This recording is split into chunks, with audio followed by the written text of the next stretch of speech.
Nous sommes la moyenne des personnes que nous fréquentons. Je suis Mathieu Stéphanie, entrepreneur récidiviste et cofondateur de Cosa Vostra, cabinet de conseil en stratégie et croissance digitale. Avec Génération Do It Yourself, je vous propose de rencontrer ensemble des entrepreneurs, sportifs ou artistes qui vont littéralement faire exploser notre moyenne.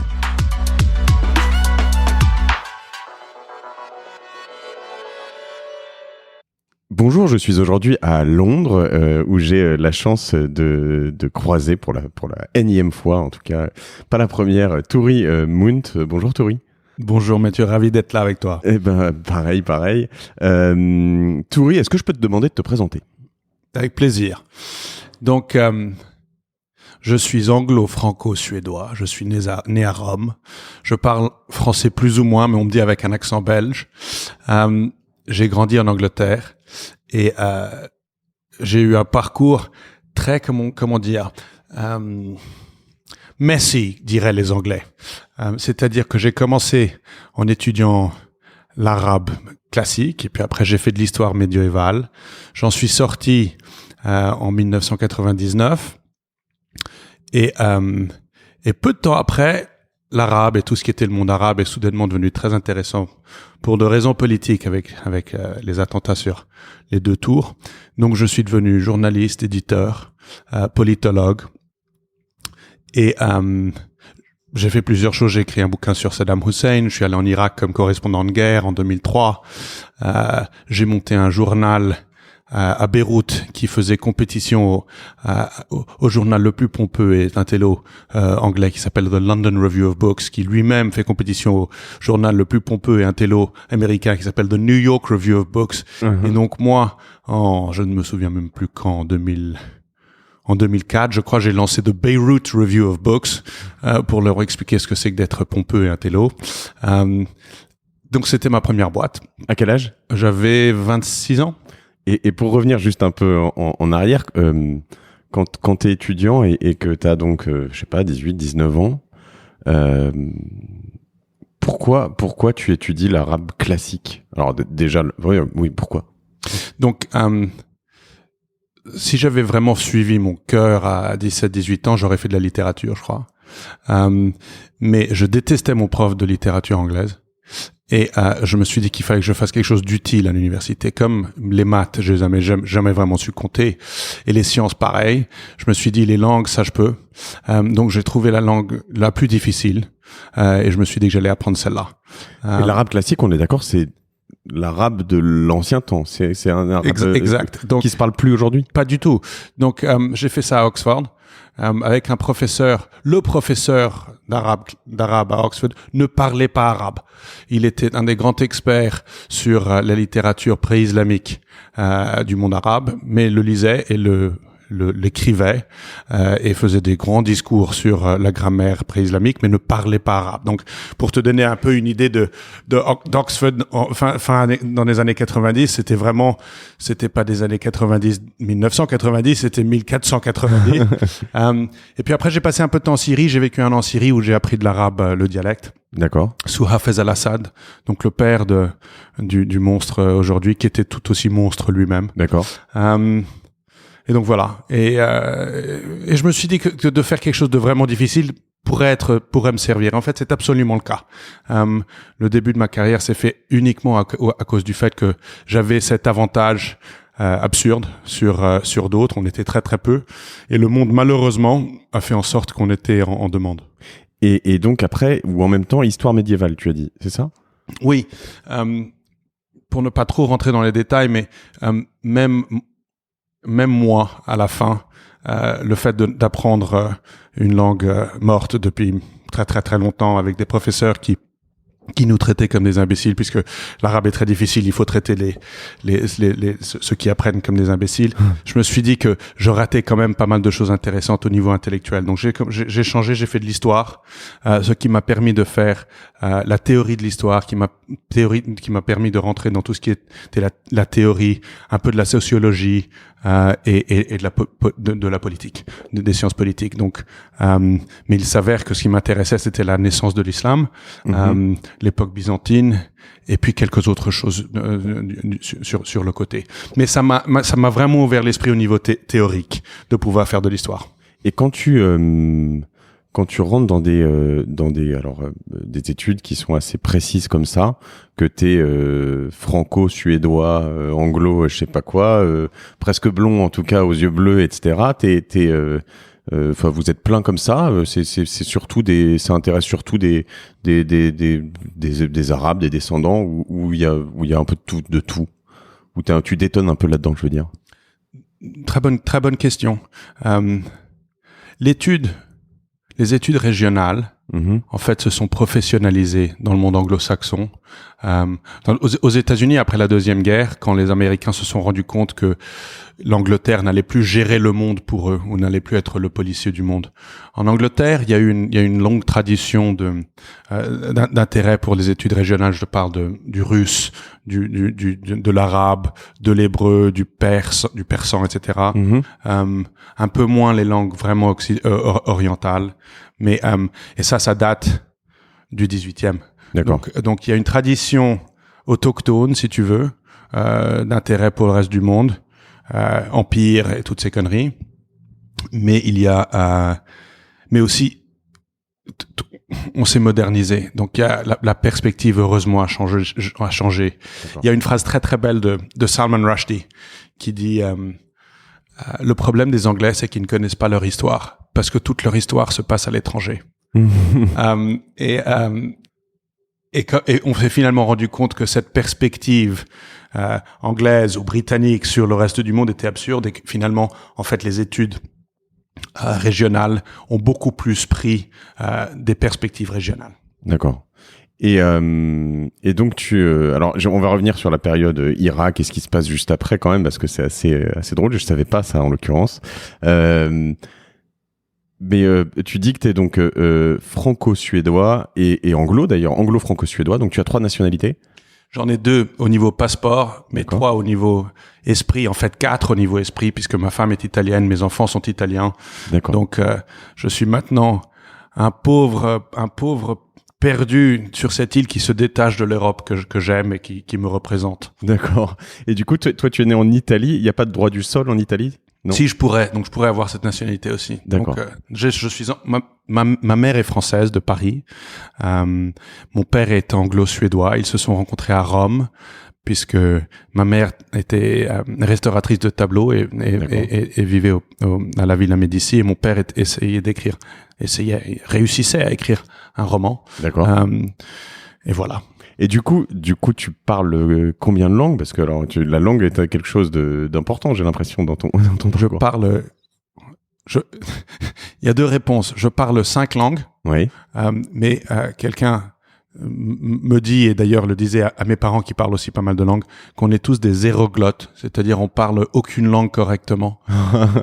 Je te rassure quand même, j'aimerais bien parler anglais aussi bien que tu parles français, mais d'accord. Et j'imagine que tu parles l'anglais quand même. L'anglais ça marche. Oui. L'anglais ça marche.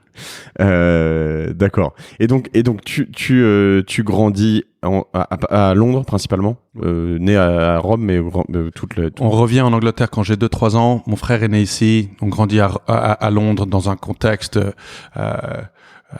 très privilégié, d'école privée anglaise, etc. Donc j'ai une enfance dorée grâce à des parents qui sont pourtant dans des métiers un peu exotiques quand même. Exactement, mais avec mon père arrête d'écrire des romans à 30-35 ans et se met dans le business. D'accord. Et ma mère sort d'une famille qui fait du business depuis très longtemps. D'accord. Donc voilà, je quitte l'Angleterre à 18 ans comme font tous les jeunes de classe moyenne pour aller voir un petit peu le monde pendant 1 an avant d'aller à l'université. D'accord. Et je vis au Népal, je vis en Espagne. Et puis après je reviens, je fais l'université, 1 an en Syrie, et puis je me balade. En fait, j'ai vécu un peu en Espagne, au Népal, en Syrie, à Jérusalem, après Oxford, l'université m'a donné une bourse pour apprendre l'hébreu. Et puis après, New York, après, j'ai commencé un doctorat à New York, après, quelques années après. Mais je saute un petit peu partout. On reviendra sur tout ça. J'ai vu parce que j'ai l'impression que les études, c'est un fil quand même sur lequel tu reviens une fois de temps en temps. Je reviens juste sur l'hébreu et du coup une langue de plus et que tu parles du coup maintenant. Non, pas du tout. Pas du tout. Donc ma mère est juive, et donc je me sens juif sur beaucoup de choses et donc je voulais mieux comprendre la culture et je voulais apprendre la langue, mais en fait c'était une très très bonne excuse pour passer pas mal de temps à Jérusalem. J'ai surtout bossé dans des think tanks là-bas, puisque tous les autres étudiants qui se sont retrouvés dans ma petite classe d'été qui s'appelle un ulpan, c'était tous des juifs américains qui sortaient de la Californie, qui n'avaient jamais vraiment voyagé, qui n'avaient jamais appris d'autres langues. Je n'ai jamais vraiment été en classe avec des gens plus bêtes, et donc ça a pas duré très longtemps. Mais du coup, si je reviens du coup sur ce point et de tes études d'arabe classique, quand tu es d'ascendance ou de descendance juive, hébraïque, c'est une drôle d'approche. Tu disais tout à l'heure aussi que dans l'histoire, ce qui t'intéressait, c'était la naissance de l'islam. Tu t'as réfléchi à pourquoi ou comment enfin, non mais c'est une très très bonne question. Je me rends compte que c'est pas une interview, c'est une analyse que tu es en train de me faire. Et d'ailleurs, ça fait bien longtemps que j'aurais dû en faire. Non, c'est précisément peut-être à cause du fait que il y a tellement de cultures à l'intérieur de tout ça. Mes parents de cultures différentes, de langues différentes, de religions différentes. J'étais très intéressé par l'historique, le fait que l'islam naisse dans un contexte vraiment historique et à la base plutôt vérifiable, si tu veux. Donc ça me fascinait de voir... Relativement récent en plus. Très récent, on parle d'il y a 1400 ans, avec pas mal de documents historiques autour. Donc ça me fascinait. Parce que la religion elle-même me fascinait. D'ailleurs, le doctorat que j'ai commencé aux États-Unis était sur l'anthropologie de la religion. D'accord. Donc j'étais très intéressé par la place qu'a la religion dans la personne humaine et presque plus que ça dans la politique. D'accord. Et c'est vraiment intéressant tout ça parce qu'on j'ai souvent sur ce podcast des gens qui sont, tu vois, très business, qui rentrent dedans très tôt, voire très très tôt, etc. Et toi, on a l'impression que t'es vraiment passé dans des phases plutôt de curiosité du monde qui nous entoure et pour peut-être on y viendra, enfin arriver plus tard dans le business en fait. Et avant de parler de ça et de comment on s'est rencontrés aussi parce que c'est assez drôle. Donc t'as été correspondant en Irak. Donc tu as été en 2003, tu disais en Irak. 2003, c'est la guerre encore. C'est exactement la guerre, c'est le début de la guerre. Donc en 2002, beaucoup s'est passé assez vite. J'ai eu mon premier enfant, donc j'avais 25 ans, et je travaillais à l'époque comme éditeur de livres. J'écrivais pour tous les journaux ici en Angleterre. Et quelqu'un m'a demandé de faire un bouquin sur Saddam Hussein, sachant que le début de la guerre allait commencer. Donc ma femme était enceinte, je travaillais déjà 2 boulots et là j'ai fait ce bouquin sur Saddam Hussein, n'étant jamais allé en Irak. Je l'ai fait très très vite. Je me suis senti un peu coupable.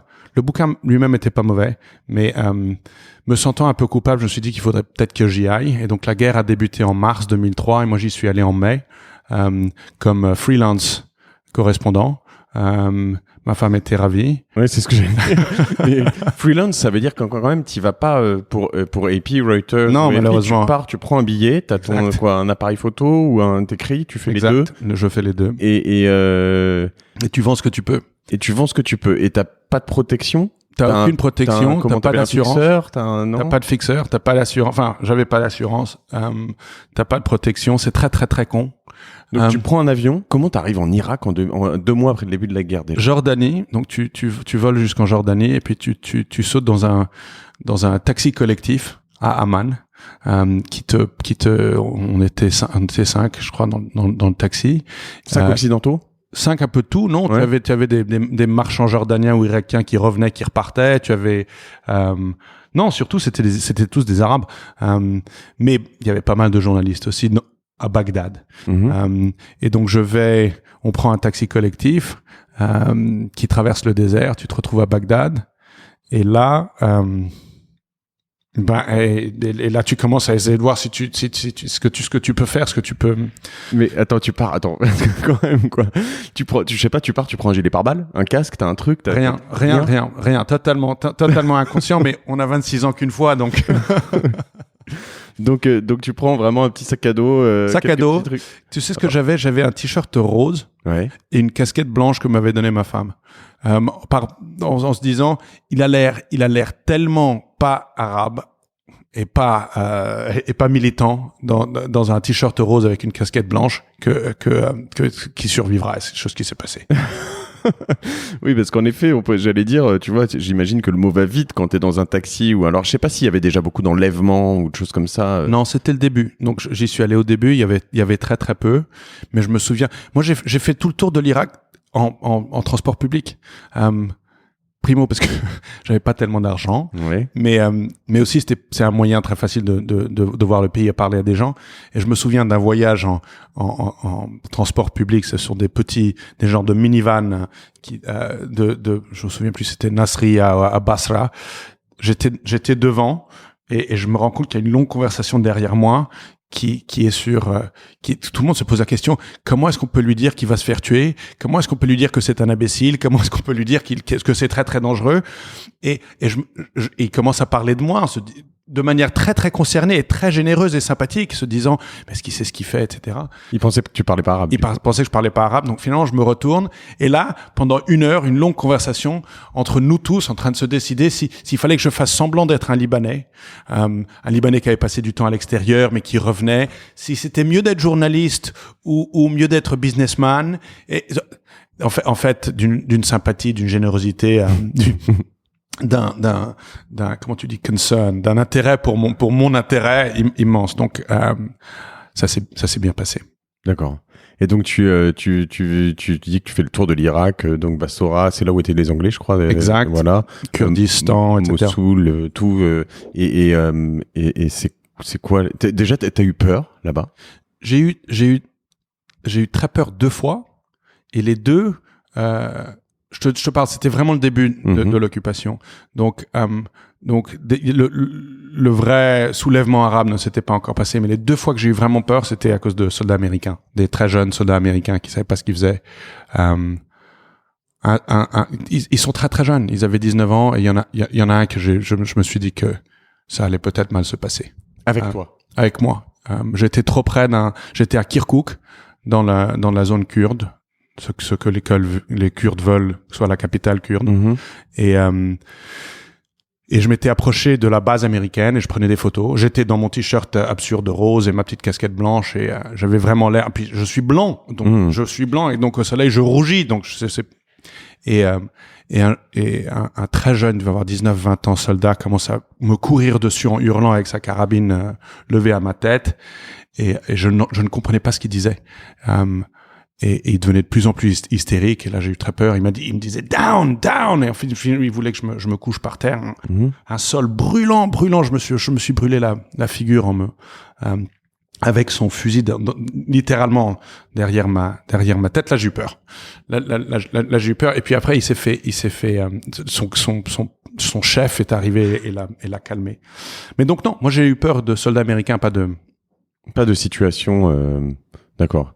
Et du coup, tu t'en tires quoi tu restes combien de temps sur place à peu près? Peu, 6 semaines. D'accord.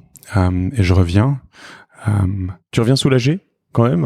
Enfin, tu te dis à un moment quand t'es sur place, ta femme est soulagée, mais toi, Ma femme, pas sûre. Ouais. Ma femme, pas sûre qu'elle soit soulagée quand je rentre. D'ailleurs, elle me le dit. Mais non, non, on parlera de l'entrepreneuriat dans 2 minutes, mais notre sens du risque se module très très vite. Donc, on se fait beaucoup de choses assez vite. D'accord. Et t'as vendu, t'as publié, ça a marché en tant qu'expérience professionnelle, je veux dire? Ouais, donc j'ai vendu un peu partout. J'ai vendu aux États-Unis, j'ai vendu beaucoup en Angleterre. J'ai fait un très long projet sur le processus de débatification, si le mot se dit. Mais le parti était donc le parti Ba'ath. Et il y a une grosse critique du processus de débatification, parce que c'est exactement ce qu'avaient fait les Américains après la Deuxième Guerre mondiale pour dénazifier l'Allemagne. Et ils l'ont fait en Irak très vite et très mal. Et donc j'ai fait un long travail dessus qui m'a fasciné. Je suis très mauvais journaliste. Oui. Mais parce que ce qui m'intéresse plus, c'est l'analyse. Donc j'ai toujours été absolument nul dans tout ce qui est le détail. J'ai pas le nez d'un chien. J'arrive pas à vraiment aller trouver les histoires. Mais au niveau abstrait, je fais ça un petit peu mieux. Et c'est ça ce qui m'intéressait. D'accord. Donc finalement, expérience réussie. Tu rentres l'été 2003. Et tu repars après sur d'autres endroits ou Non, je me calme. À ce moment-là, je me calme. Je lance donc après ce journal, le Beirut Review of Books. Donc à Beyrouth, tu t'installes là-bas ou... J'essaie de m'installer à Beyrouth, mais ma femme et mon enfant qui a 1 an à ce moment-là, surtout il y a pas tellement de comment on dit marche-pied, non, pavements, le bord de la route où on peut de trottoirs. Oui. Il y a très peu de trottoirs. Donc, pour une poussette, c'était pas évident. Donc en fait, on déménage à Paris. Moi, je lance ce journal et quoi d'autre? Je lance ce journal. Donc première entreprise. Avec un objectif qui était intellectuel plutôt. Je fais ça en JV avec le plus grand journal anglais de la zone qui s'appelle le Daily Star, et je le fais avec lui précisément parce que JV c'est joint venture, donc en association finalement. Ouais. Et je le fais parce que le Daily Star est distribué partout dans la région par à l'époque Herald Tribune, qui maintenant appartient au New York Times, mais qui était le grand journal international anglais. Et donc ça, fascinant. Avec l'objectif très clair, c'était que j'avais l'impression que le Moyen-Orient n'avait jamais été aussi intéressant et aussi politique, et qu'il n'y avait aucune vraie source de traduction, que la zone elle-même, que la région elle-même n'avait pas été traduite en anglais, que c'était des journalistes blancs, un peu comme moi d'ailleurs, mais blancs occidentaux qui allaient là-bas, qui racontaient leurs histoires et qui revenaient, mais c'était une perspective qui était une perspective occidentale sur une région qui n'avait pas le droit de s'exprimer elle-même. Donc tu voulais faire émerger un point de vue local à l'international. Exact. Et la manière qui me semblait la plus amusante et peut-être intéressante de le faire, c'était à travers la culture, les livres, l'art, etc. Donc c'est ce qu'on a fait. Moi j'ai adoré ça. On a découvert des très bons écrivains qui ont écrit pour nous. On a couvert de tout. On a couvert le lancement d'une galerie d'art au fin fond du Caire, qui avait sur ses 4 niveaux, le niveau, le ground floor, le rez-de-chaussée, le rez-de-chaussée, l'art était parfaitement convenable. Au premier étage, il était un petit peu plus osé, et au 3e étage, c'était carrément de l'art politique. Donc de ça jusqu'à des critiques d'exégèse du Coran. Donc ça, j'ai beaucoup aimé. Sachant que t'es sur un truc qui est pas un positionnement qui est pas très populaire, donc pas très controversé. Enfin, on vient pas tomber, parce que je veux dire, dans des pays arabes, sur toute cette zone, en tout cas, très vite, que ce soit des points de vue politiques, que ce soit des points de vue, là tu le dis, un peu, soit sexuels, soit religieux, etc. Ouais, il y a beaucoup de... Donc la première chose à dire, c'est que le seul pays du Moyen-Orient où il y a un surfait de liberté d'expression, c'est le Liban. Bon, ouais. Il y en a presque trop. Et l'autre chose, c'est que on trichait, on écrivait en anglais. Donc la censure passe. La censure est infiniment plus ferme en arabe qu'en anglais, bien sûr, parce que c'est une population minime qui lit l'anglais. Mais surtout, ce qui m'intéressait, c'était la distribution de ces idées en Occident. Parce que j'avais l'impression, comme je disais, que le Moyen-Orient n'arrivait pas à s'exprimer lui-même en Occident. Donc voilà, c'était ça l'idée. Et ça a marché, du coup? Écoute, intellectuellement, déjà. Intellectuellement, je crois qu'on a fait un vrai travail intéressant. on a trouvé des auteurs fantastiques qui ont après fait des carrières très intéressantes. Au niveau business, moi, je suis convaincu que ça a marché parce que je ne m'occupais pas de la partie business. Mais c'est en fait notre partenaire qui a failli faire faillite. Donc, il y a eu des très, très gros problèmes à l'intérieur du Daily Star.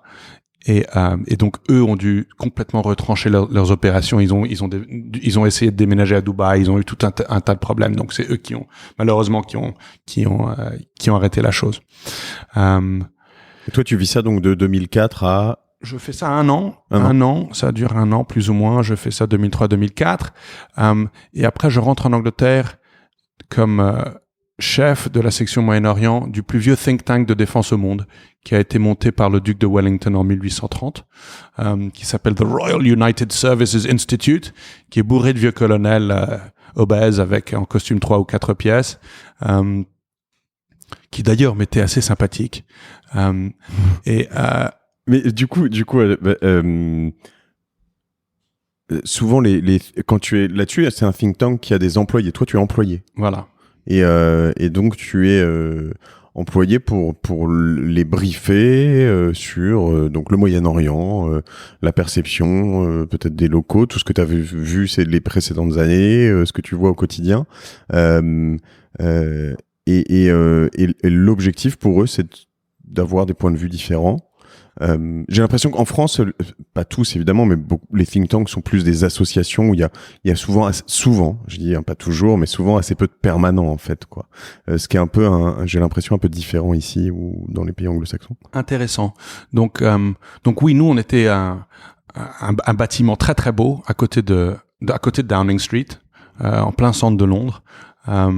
Et on était nombreux, on avait une section vraiment défense, très très liée au ministère de Défense ici en Angleterre, et une section, si tu veux, études, où tu avais chef de Russie, chef du Moyen-Orient, chef de l'Afrique, chef de l'Asie, chef de l'Amérique latine, etc. Et donc on était un petit groupe de penseurs est un gros mot pour ce qu'on faisait, mais moi, j'ai lancé quelques petits programmes pendant que j'étais là, surtout sur le terrorisme, un mot que j'ai toujours trouvé très bête. Et donc, ce que j'essayais de faire moi, c'était de monter un programme qui parlait de la radicalisation, du processus de radicalisation plutôt que du terrorisme comme fait. Sachant que pour remettre perspective, 2005, c'est les attentats de Londres. 2004, je crois, c'était en Espagne, il me semble. Donc on est quand même dans quelque chose. 2001, évidemment, le World Trade Center. Après, tout ce qui a touché plus l'Europe continentale et la France particulièrement, ça revient presque 10 ans après. Mais là, on est dans quelque chose où à Londres, c'était très prégnant. Enfin, il y avait. Exactement. Et il y avait comme il y a eu aux États-Unis et comme il y a eu autre part en France aussi, je le sais. Il y a eu une réaction très très court-termiste et pas du tout utile de comment dirais-je, de démonisation de l'acte. Plutôt que d'attendre donc ceci est un acte terroriste et donc il faut une réaction immédiate. Exact, et puis surtout c'est un mal absolu, plutôt que de penser au processus derrière, à la radicalisation, à ce qui amène quelqu'un à prendre une position pareille, etc. Et là j'ai passé beaucoup de temps avec des penseurs français, parce que j'ai toujours eu l'impression que les penseurs français sur la radicalisation, le terrorisme, etc., avaient une approche beaucoup plus nuancée que l'approche à la base anglo-saxonne. Entre autres parce que il y a une immense population arabe en France, il y a une grande connaissance du pays, de la région, pas du pays. Et donc j'ai fait venir pas mal d'intervenants français dans un contexte très très privé et très, pas secret mais privé, avec l'ambassade du Qatar, l'ambassade de l'Espagne, l'ambassade du Maroc, l'ambassade du Koweït et autres, pour créer un vrai discours sur ce que j'appelais the Transnational Terrorism Project, pour compliquer cette idée du terrorisme. Donc ça, j'ai fait ça 1 an, et je dois dire que ce processus-là, j'ai beaucoup aimé, mais à part ça, j'ai passé beaucoup trop de temps avec des ambassadeurs et des gens en costume 3 pièces, Et je me suis dit qu'en fait, au niveau intellectuel, c'était limitant, puisqu'on parlait toujours dans un discours qui avait été formé par d'autres, si tu veux. Et c'était un discours avec lequel je me sentais pas vraiment confortable. Donc c'est à ce moment-là que je reçois une bourse de NYU pour faire un doctorat sur l'anthropologie de la religion aux États-Unis. Je fais juste une petite pause avant de venir sur ce point très intéressant. C'est assez marrant parce que tu viens sur tu dis le côté limité intellectuel avec des ambassadeurs. Alors c'est sur ton travail autour de ça, mais pour moi c'est vrai que peut-être que je sacralise un peu. Je me dis que les ambassadeurs, en tout cas sur le niveau géopolitique, la connaissance, le côté un peu de recul, parce qu'ils ont pas un rôle, je veux dire, ils sont les mains dans le cambouis local, mais c'est plus un rôle de représentation aussi, de réflexion. Pour moi, un ambassadeur, intellectuellement, c'est quelqu'un d'intéressant quand même. Je te vois hésiter. Ils ont un rôle... je connais des ambassadeurs absolument brillantissimes. Je crois qu'ils sont très rares, parce que la majorité du boulot d'ambassadeur maintenant, c'est vraiment un boulot politique, courtois. Et quand ils deviennent ambassadeurs, ils sont souvent assez fermes dans leurs idées. Ils n'ont plus nécessairement la flexibilité intellectuelle de pouvoir repenser tout un système politique. Et à mon avis, à ma perspective à l'époque, c'était que 2001 a vraiment forcé.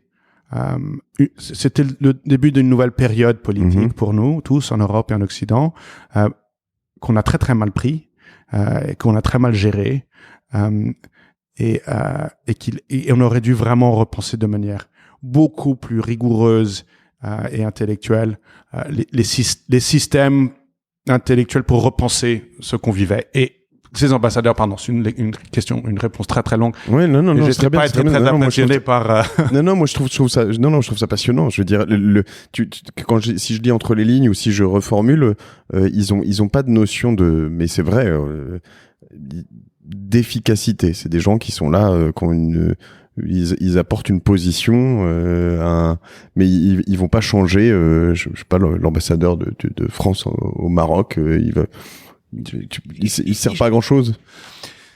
J'imagine qu'ils servent tous à beaucoup, mais ce qui me désolait surtout dans le contexte précis du programme que j'ai essayé de monter, c'est que j'invitais tous les ambassadeurs de ces ambassades et je leur demandais d'inviter des grands experts de chez eux pour des grosses réunions, Chatham House Rules, très privées, etc. Et dans presque tous les cas, c'était les ambassadeurs qui se tenaient le droit de parler plutôt que de laisser aux experts le droit de la parole. D'accord. Et le discours de l'ambassadeur est toujours politique, est toujours pensé de manière diplomatique, et n'est pas nuancé intellectuellement, ou rarement. Ok. Revenons sur le PhD et la période donc new-yorkaise. Donc là, tu te dis après quelques années, donc ça fait quoi, 5-6 ans que t'es sorti d'école, 6-7 ans. Ouais. Je vais avoir 28 ans, 29 ans. Je suis nul comme journaliste. Je suis nul comme politologue. Je suis plutôt nul comme éditeur de bouquins. Je me dis, il faut que je trouve autre chose. Et du coup, t'es perdu? Enfin, je veux dire, non. Non, mais vraiment, mes années 20, j'ai essayé de comprendre comment avoir de l'impact. Et donc, j'ai un peu tout essayé, le journalisme, édition, tout ça dans un contexte assez verbal, si tu veux. Mais oui, un contexte verbal jouant avec des idées. Donc j'avais pas mal de choses différentes. J'ai l'impression d'être très pompeux en racontant ma vie comme ça. Mais c'est sûrement le cas. Mais donc à un certain moment, je me dis tiens, peut-être que l'académie m'irait, peut-être que ça me ferait du bien. Et donc très très généreusement, aux États-Unis, il y a des très très belles bourses. Ouais. Et donc je vais à NYU. Et là, anthropologie de la religion, anthropologie de la religion. Pareil, ce qui m'intéresse, j'avais pas mal travaillé maintenant donc sur la radicalisation, le rôle de la politique, le rôle de la religion dans la politique au Moyen-Orient, et où d'autre de meilleur que d'aller passer du temps aux États-Unis pour voir et précisément le même phénomène. Le rôle de la religion dans la politique américaine est immense. Et donc, c'est un contexte parfait pour regarder, si tu veux, le revers de la médaille. Donc là, j'ai fait ça pendant 1 an et très heureusement, je me suis rendu compte de 2 choses. Premièrement, je n'ai pas la tête à être professeur, à être grand académique de toute manière. Et deuxièmement, deuxièmement, ma femme est tombée enceinte. Donc, on a décidé ça n'avait plus de sens. Donc, rentrer à Londres. Et, là, pas crise de conscience ou c'était pas que j'étais perdu, mais ayant fait maintenant journaliste, politologue, éditeur et académique raté, je me suis demandé si en fait, au niveau d'impact, la meilleure manière ne serait pas de faire du business. Et donc je passe avec un ami que j'avais rencontré en Irak d'ailleurs. Je passe du temps en Afghanistan. Je passe un petit peu de temps en Asie centrale. Et petit à petit, je me rends compte que j'essaie de monter donc 2e business. Donc tu as un 2e enfant et tu dis bonne idée, je vais aller en Afghanistan. Voilà. Tu vois qu'il y a et là, et ta femme se dit il se fout de ma gueule. Exact. L'Irak pour le premier, Afghanistan pour le 2e. Donc quoi? T'as repris un t-shirt rose, une casquette blanche. Exact. Je me suis rasé surtout pour ne pas avoir de barbe. Qu'est-ce que tu fais en Afghanistan du coup?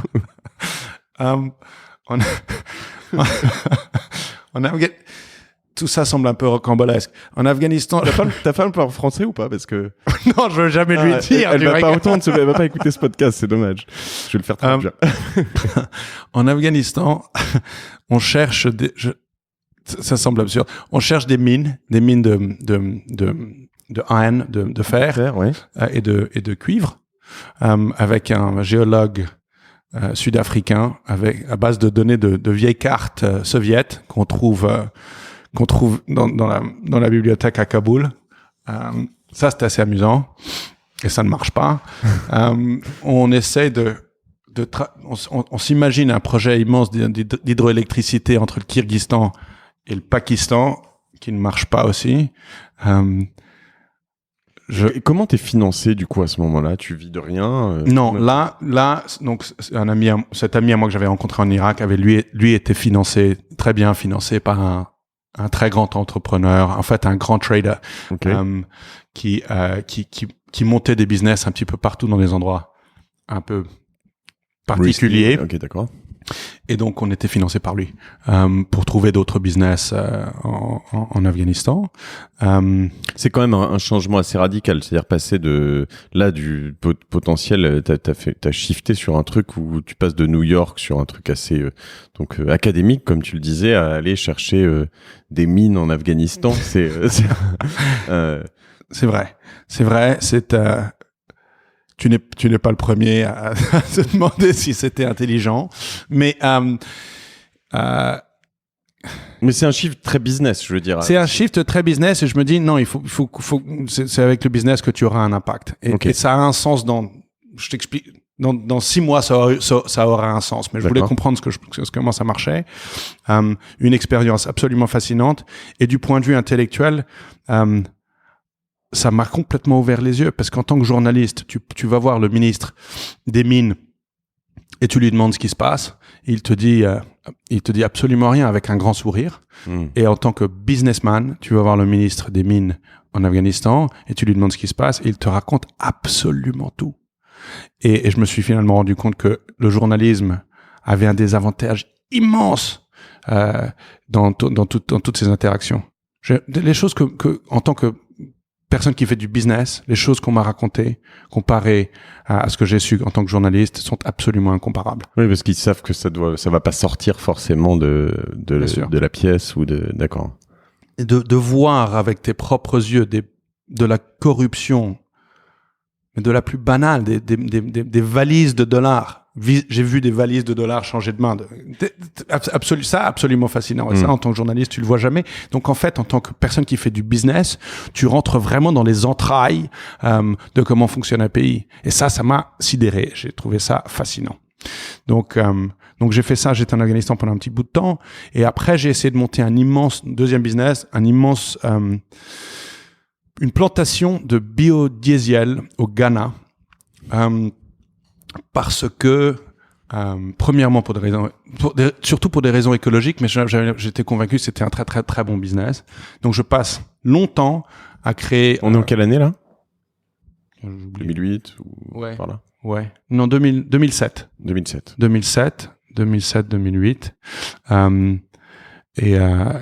Biodiesel au Ghana. D'accord. Fascinant. Très, très, très intéressant.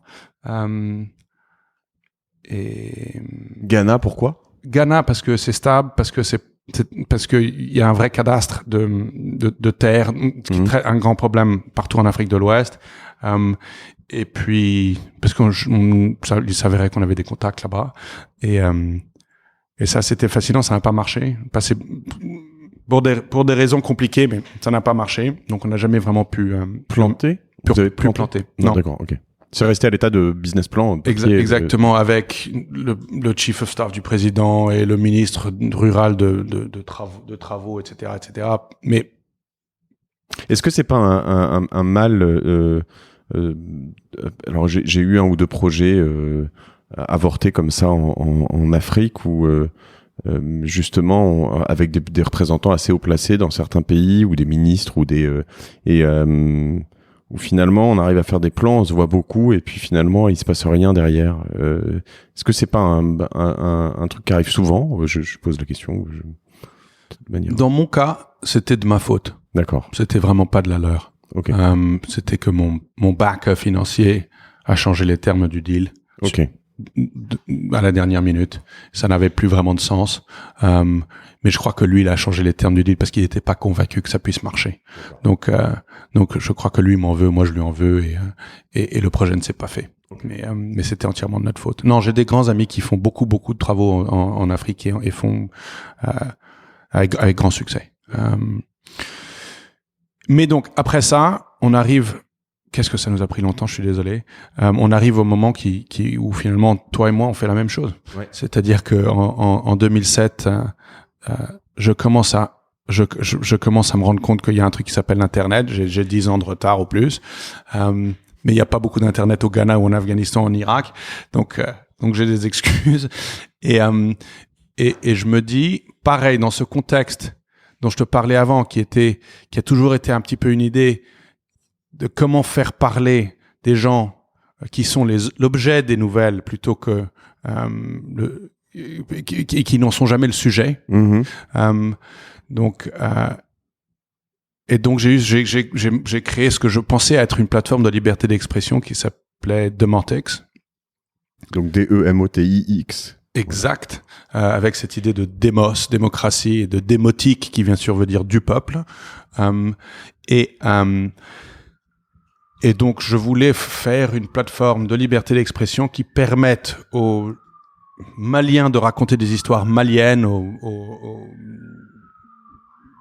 Laotiens de pouvoir raconter l'histoire du Laos, etc. Et de ne pas avoir besoin de se faire traduire, je répète cette idée maintenant vieille, de se faire traduire ou de se faire représenter par des gens qui ressemblent à moi, donc grands, blonds, yeux bleus, etc. occidentaux. Donc voilà, c'était ça l'idée de base. Et c'est pour ça qu'on s'est rencontrés, parce que toi, tu avais monté exactement la même chose 1 an plus tôt, même 2 ans plus tôt. 2 ans plus tôt, exactement. Ouais. Avec Citizenside. Exactement. Et en effet, on était sur un moment où tout le monde regardait tout ça de loin, et les journalistes particulièrement, à se dire, souvent d'ailleurs, une vraie crainte de se dire... alors, nous, on jouait un petit peu là-dessus sur Citizenside en disant... tous journalistes, ce qui était un petit peu... ce qui était évidemment rentré... L'idée, c'était de la communication plutôt que... Parce qu'on savait que les remarques qu'on nous faisait en face, c'était dire... C'est comme si on dit tous chirurgiens, en fait. Un journaliste, il est formé, il a un certain nombre de choses. Mais l'idée, c'était plus tous témoins, en fait. Et on est tous témoins d'un certain nombre de choses qu'on peut partager... des choses intéressantes, des choses visuellement. Je peux prendre un exemple. Hier, j'arrive à Londres, je vois un type, et je sais pas si c'est que pour un Français qui vient ici, ça doit pas arriver souvent, mais un bus qui est en panne, avec une grosse dépanneuse devant, ils l'ont soulevé, ils ont mis des briques sous les roues avant, et juste des briques toutes simples, et il y a un type qui est allongé sous ce bus de 2 étages gigantesque, tu prends la photo et tu te dis, c'est un petit témoignage, c'est pas grand chose, mais c'est impressionnant, tu vois, je dis, est-ce que j'irais me coller sous ce bus-là, même si probablement il y a aucun risque, mais quand même, faut être sûr. Et voilà, l'idée, c'est de se dire, dans le quotidien, tu vois des tas de choses, et tu peux alimenter. Alors aujourd'hui, il y a Instagram, il y a Twitter, il y a tout ça.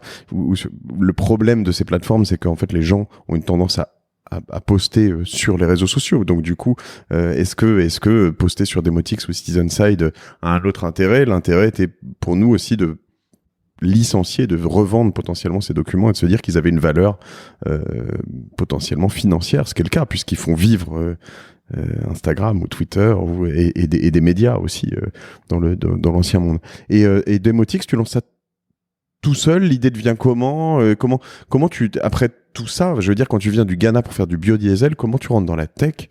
Comment t'as un avantage, c'est d'avoir été journaliste, photoreporter, d'avoir fait du terrain, ce qui doit te donner un peu de crédibilité parmi tes pairs. Mais c'est quoi l'histoire? Comment ça se passe? On se gourre, on dépense pas mal d'argent très mal au début parce que précisément j'ai pas la moindre idée comment fonctionne la technologie, mais on apprend assez vite. Je fais rentrer un de mes vraiment plus vieux amis, un type que j'adore, qui est brillantissime, mais en fait macroéconomiste, donc il n'avait absolument rien à faire là-dedans, mais ça l'amusait. D'accord. Donc il est devenu mon partenaire, Jonathan Tapper, qui était un dieu que j'adore. On reste très très très proches. Ouais, donc on crée une plateforme, on lève un peu d'argent, Friends and Family. Combien à peu près? 500, je crois. Ok. 500, 600. Au total, un tout petit peu plus. Mais pas grand chose. Faut pas oublier qu'on est en 2008. Donc, presque impossible de lever de l'argent. Et là, on monte le business avec cette idée qu'on peut créer un brokerage, qu'on peut vendre place de marché, des places de marché exactement entre les journalistes partout dans le monde et les médias internationaux. Donc exactement ce que fait Citizenside, mais avec votre focus était plus la France, je crois, au début. Le nôtre était plus international. Ouais, on essayait, évidemment, mais c'est d'ailleurs une des problématiques et un des avantages de Londres, hein, c'est que t'es en anglais, t'as une population très internationale à Londres, de gens qui viennent du monde entier, qui parlent toutes les langues et qui, et qui parlent surtout anglais. Quand t'es en France, t'as une tendance à faire un business d'abord en français, après en anglais. Donc, c'est vrai qu'on essayait. Après, on a fait quelques partenariats en Angleterre. Nous, on avait une approche aussi qui était très plateforme, c'est-à-dire qu'on essayait de vendre notre outil à des médias. Donc on a fait quelques partenariats avec des médias anglais, mais je pense que la difficulté de la France était quand même le fait que tu as une tendance très franco-française, quelque chose qu'on aborde assez souvent sur ce podcast, avec de plus en plus de startups qui vont directement à San Francisco, ou peut-être aussi devraient être plus simplement à Londres en fait, pour avoir un focus, ou alors rester à Paris mais parler anglais directement, c'est-à-dire notre focus est anglophone, quoi, parce que c'est triste, mais il y a beaucoup de vrai là-dedans. Toujours est-il, je crois que tous les deux, toi et moi, on s'est rendu compte que c'était un business difficile, parce qu'on se battait contre une oligopolie, en fait, une oligopolie assez serrée. Tu avais tu avais AFP un peu, avec qui vous avez fait un pro partenariat, qui était actionnaire chez vous, bien sûr, mais il y avait aussi, surtout Getty Images, Corbis, Reuters, AP, en fait, et qui avaient des contrats qui, eux, étaient dans un moment de grande crise, parce que le journalisme était en moment de grande crise et reste un peu dans un moment de crise. Et donc c'est difficile de rentrer dans une oligopolie de ce genre-là. Je crois que tous les deux, toi et moi, on a un peu galéré. Et puis ça commençait à marcher. Mais on s'est rendu compte après 2 ou 3 ans que ce serait impossible de lever assez d'argent pour vraiment créer un Salesforce, un réseau de vendeurs qui serait assez grand pour vraiment faire compétition aux gros. Donc on a fait nous aussi un partenariat. Donc on a pris Corbis, qui était la boîte de Bill Gates d'images, comme actionnaire, et eux se proposer de vendre ce qu'on faisait aux États-Unis où on avait peu de présence. Donc on a fait ça et finalement, après des péripéties pas toujours agréables, j'ai vendu la boîte entièrement. Je pourrais rappeler le fondamental du business quand même, hein, c'est donc de recevoir des photos et vidéos d'amateurs et de les revendre, je caricature, hein, mais de les revendre aux médias dans le monde entier. Donc en gros une marketplace où chacun peut être témoin d'un événement. Je pense qu'on a tous les deux très bien couvert, par exemple tout ce qui est printemps arabe, et puis évidemment alors dans les événements, je sais pas à quel point vous en faisiez. Nous, on en faisait par la force des choses, mais tout ce qui est célébrité et voilà, couverture d'événements aussi potentiellement que là où nous on était forts, enfin nous, toi et Demotix et Citizenside, c'était là où le hard to reach, quoi, là où il y avait pas de journalisme, parce qu'évidemment, quand tu fais un festival de Cannes, on recevait plein d'images, plein de choses, mais il y a tout le monde qui est là et tous les staffers, les employés des grosses agences et tout le monde est là sur le tapis rouge, donc tu sors pas quelque chose d'extraordinaire. En revanche, quand t'as une météorite qui arrive quelque part, une bombe qui explose quelque part, un bus qui rentre dans une banque ou évidemment là-dessus, un pont qui s'effondre, en Italie, bon, on voit d'ailleurs les différences d'images que tu peux avoir. Le même jour, il y a un pont qui s'effondre en Italie et en Angleterre, il y a un type qui rentre à Londres ici, hein, qui rentre dans le public. Et finalement, les CCTV, les caméras anglaises captent toute la scène et en Italie, on voit zéro image parce que tout ça donc ça doit être généralement filmé par des amateurs, un certain nombre de choses. Et donc, l'essor du téléphone portable, ça paraît évident assez aujourd'hui, mais ça l'était pas forcément à l'époque. Et le fait qu'on ait tous une caméra toujours sur nous, change pas mal la donne. La difficulté qu'on a potentiellement, c'est pas forcément d'avoir des images, c'est plutôt ce que tu disais, c'est de les vendre, en fait. Parce que tous les gros médias ont des abonnements auprès des grosses agences et que nous, on peut pas forcément vendre des abonnements parce qu'on n'est pas nécessairement sur tous les events qui se passent. On n'a pas les accréditations pour toujours. Voilà, on est sur le hard to reach et pas le flux quotidien de tout ce qu'il faut. Et donc tu revends à Corbis. Exact. Donc qui est venu en 2 temps, c'est-à-dire d'abord un investissement puis une revente. Exact. Donc ils sont venus en tant qu'investisseurs. Mais surtout, on les a pris parce que eux avaient une force de vente immense aux États-Unis, et donc on a travaillé avec eux et ils ont acheté aussi un call option, donc le droit d'acheter sur une période de 2 ou 3 ans. D'accord. Et à la fin, ils nous ont acheté après 1 an et demi. Et on repris toute la boîte. D'accord. Et à la fin, on avait quand même on était 75 000 sur la plateforme, donc il y avait pas mal de gens et des millions d'images. Et donc, je l'ai vendu, je suis resté encore 6 mois. Mais on avait déjà travaillé ensemble pendant 1 an et demi, donc le processus on se connaissait déjà, on savait ce qu'on faisait. Et puis après, j'ai quitté, sans grand regret, je dois dire, avec un regret pour la communauté incroyable qu'on avait créée, mais qui allait continuer. Mais surtout, j'avais un peu compris que la technologie avait changé la donne. Chose exactement dont tu parlais maintenant, toi, ce qui est que si je recréais Citizenside ou Demotix, je le ferais déjà sur une plateforme existante. Oui. Donc, on n'avait pas besoin, il s'avère, de créer ce réseau immense de personnes. Si tu peux utiliser Twitter ou Instagram ou autre chose, ce que fait d'ailleurs pas mal de boîtes maintenant, de manière plus rapide. Ce qui est intéressant, c'est, alors je trouve qu'il y a pas mal de choses personnellement dont j'ai tiré de cette période. Sur le très opérationnel, c'est le fait que, en effet, les gens étaient, nos communautés étaient vraiment intéressés à participer. Donc ça marchait du côté de l'offre. Sur le côté de la demande, c'était pas si simple. Le côté, on a réussi à avoir une grosse communauté, à avoir des photos, des images, etc. Et toi et nous, à vivre ensemble. C'était moins facile du côté des médias. Mais donc, les gens sont prêts à participer, à envoyer des photos, des images, ce qui donnera d'ailleurs chez moi cette envie de créer WeFlash, qu'on a créé presque 10 ans après Citizenside, et qui est un vrai carton et qui là vend plutôt des images pour des agents immobiliers, pour des Uber Eats, pour en fait des corporates qui vont acheter des shootings photos en masse. Je crois qu'on shoot 350 shootings par jour aujourd'hui, donc c'est beaucoup. Mais voilà, et donc on n'a pas de problème de communauté. En fait, fallait trouver un marché en face qui n'était pas le marché des médias, qui est un marché qui a un vrai besoin d'image quotidien et d'une communauté professionnalisée quelque part un petit peu, ou en tout cas efficace et quali. Les autres, je pense, aspects, et je sais pas si c'est les mêmes choses que tu as pu voir, mais opérationnel, c'est que en effet les médias sociaux ont changé la donne, qu'on peut aller chercher des gens ailleurs et plus facilement désormais, mais qu'on était aussi potentiellement peut-être un peu trop tôt. Alors c'est toujours un peu bizarre de dire on était trop tôt sur un marché, mais le time to market, quand même, moi je pense que sur Whiplash, on est arrivé pile poil au bon moment. Et c'était 10 ans après Citizenside et le business est quasiment le même, finalement. C'est juste que l'offre et la demande sont pas, l'offre est la même, la demande n'est pas la même. C'est-à-dire que c'est toujours des photographes d'un côté, et de l'autre côté, c'est d'autres types de clients.